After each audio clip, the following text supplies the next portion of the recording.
Next motion in two dimension, ठीक है, इसमें रहेगा मोशन। एक छोटा सा टॉपिक लगता है रिलेटिव वेलोसिटी का। रिलेटिव वेलोसिटी को 1D और 2D दोनों साथ में पढ़ाएंगे, ठीक है, समझ में आ गया, 1D भी और 2D भी, ठीक है।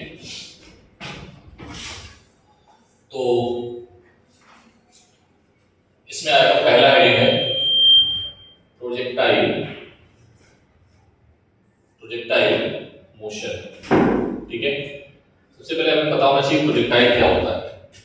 सबसे पहले हमें पता होना चाहिए प्रोजेक्टाइल होता क्या है। तो जब भी हम किसी ऑब्जेक्ट को हवा में फेंक देते हैं, किसी भी ऑब्जेक्ट को, तो उसका नाम क्या बोलेंगे, लिख लो। When any object is thrown,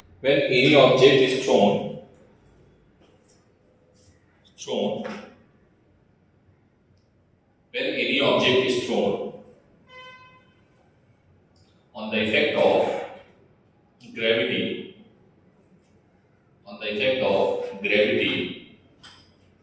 is called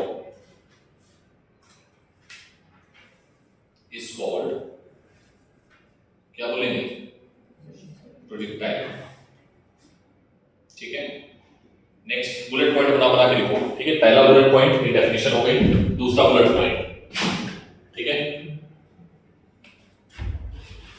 जो पाथ होगा प्रोजेक्टाइल का उसको बोलेंगे ट्रेजेक्टरी। क्या बोलेंगे, write down, the path of projectile is called trajectory.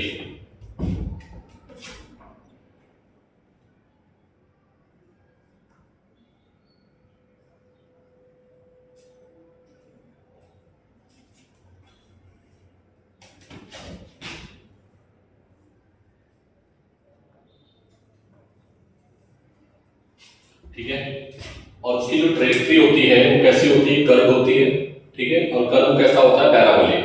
कैसा होगा, write down. Next point, it's trajectory is parabolic.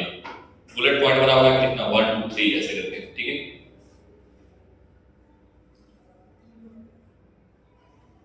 ठीक है, नेक्स्ट, अगर हमने पार्टिकल को थीटा इज इक्वल्स टू 0 या थीटा इज इक्वल्स टू 180 पे फेंका है, कितने फेंका है, ठीक है। मतलब जो हमने पार्टिकल को फेंका है वो जी के साथ में या तो ये एंगल बना रहा है या ये एंगल बना रहा है, ठीक है। या तो पार्टिकल ऐसे जा रहा है तो जी नीचे है 180, और जी नीचे है, पार्टिकल ऐसे जा रहा है तो 0 डिग्री। क्या ये बात क्लियर है, अरे हाँ ना बोलो भाई। जी को अगर हमने ऐसे छोड़ा तो पार्टिकल नीचे जा रहा है और जी भी नीचे है, तो थीटा 0, और ये जा रहा है ऊपर और जी किधर है, जी तो हमेशा ही नीचे रहता है, तो थीटा कितना है, 180।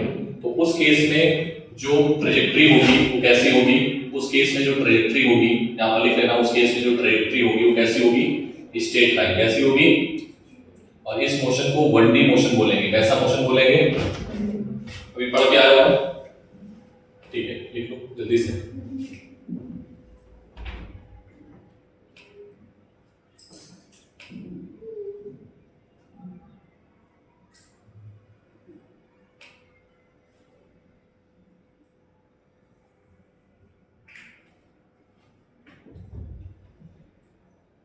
ठीक, कैसी मोशन बोलोगे इसको, 1D। थीटा की वैल्यू क्या नहीं होनी चाहिए, अगर 0 और 180 हो गया तो मोशन 2D नहीं होगा, मोशन कैसा होगा, तो मोशन क्या पैराबोलिक होगी, प्रोजेक्टाइल पैराबोलिक पाथ पे जाएगा, आंसर है नहीं। प्रोजेक्टाइल किस पाथ पे जाएगा, किस पाथ पे जाएगा, स्ट्रेट लाइन, स्ट्रेट पाथ। अरे हाँ ना बोलना पड़ेगा बेटा, कुछ समझ आ रहा है, थोड़ा थोड़ा आगे बढ़ते हैं।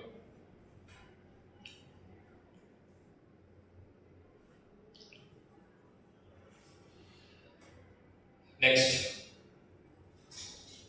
कुछ चीजों को हम कंसीडर नहीं करेंगे। फिर से क्या कंसीडर नहीं करेंगे, एयर को कंसीडर नहीं करेंगे, एयर के ड्राइव को और जी को। यस और नो, जी को क्या मानेंगे, हर जगह यूनिफॉर्म, और अर्थ के कर्वेचर को बिल्कुल प्लेन मानेंगे। हम ये नहीं मानेंगे धरती गोल है, ठीक है, समझ में आया, हम क्या मानेंगे, बिल्कुल प्लेन है, ठीक है। तो लिख लो यहां पर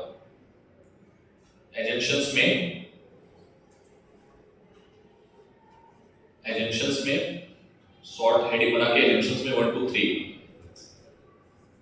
लिखो। Curvature of earth will not be considered, curvature of earth will not be considered, gravity will be uniform throughout the projectile, gravity will be uniform throughout the projectile। Gravity को क्या मानोगे? कांस्टेंट मानोगे, ठीक है। And air drive will not be considered, ठीक है। Air drive को हम कंसीडर नहीं करेंगे। क्या ये बात क्लियर है? अरे हाँ ना बोलो, ठीक है। देखो आपके नीट के सिलेबस में बेटा जो टैंक होते हैं ना, टैंक चलते हैं सेना के टैंक, वो इसी मोशन को खेलते हुए चलते हैं, ठीक है। जो मोशन है ना रॉकेट की, वो इसी तरीके से चलती है।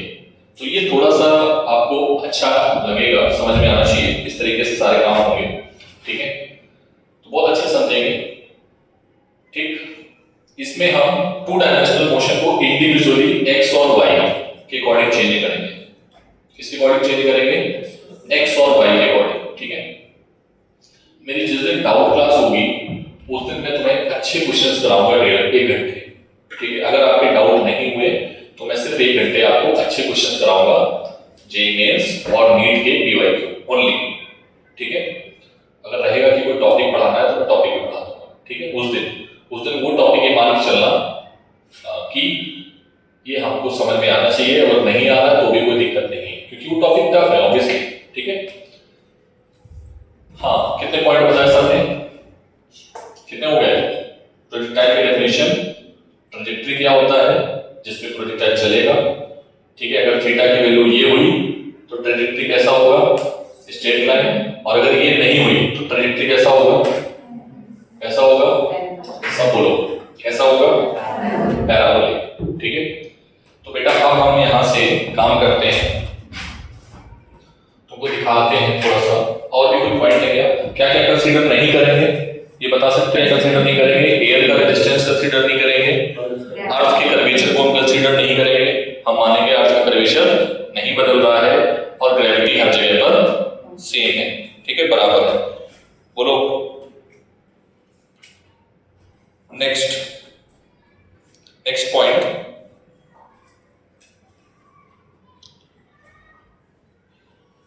प्रोजेक्टाइल को हम 3 पार्ट में डिवाइड करेंगे। कितने पार्ट में डिवाइड करेंगे?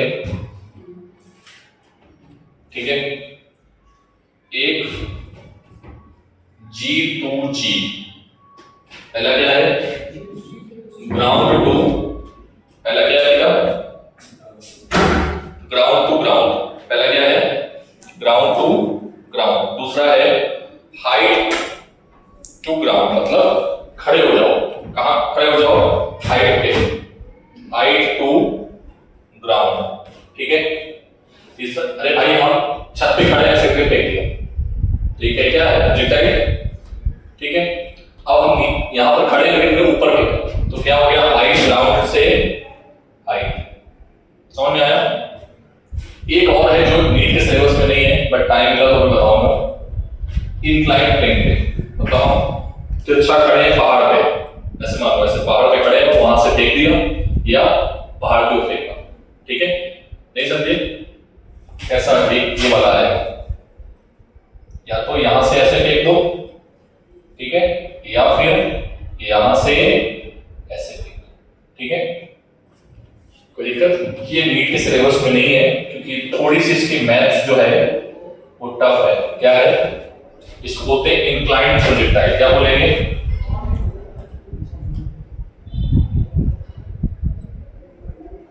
बट मैं सोच रहा हूं कि आपको पढ़ाऊंगा ये टॉपिक, क्योंकि मेरा भी रिवीजन चाहिए, ठीक है। क्या पता भागना पड़े यहां से हमें कुछ टाइम के बाद। Just I am talking like this, मैं भाग नहीं रहा हूं, ओके। तो गुस्सा तो आप तो जा रहे हैं, okay. So now height to now ground to height, ठीक है। नेक्स्ट इंक्लाइन, ठीक है, नोट करते जाइए। नेक्स्ट पॉइंट ऊपर आके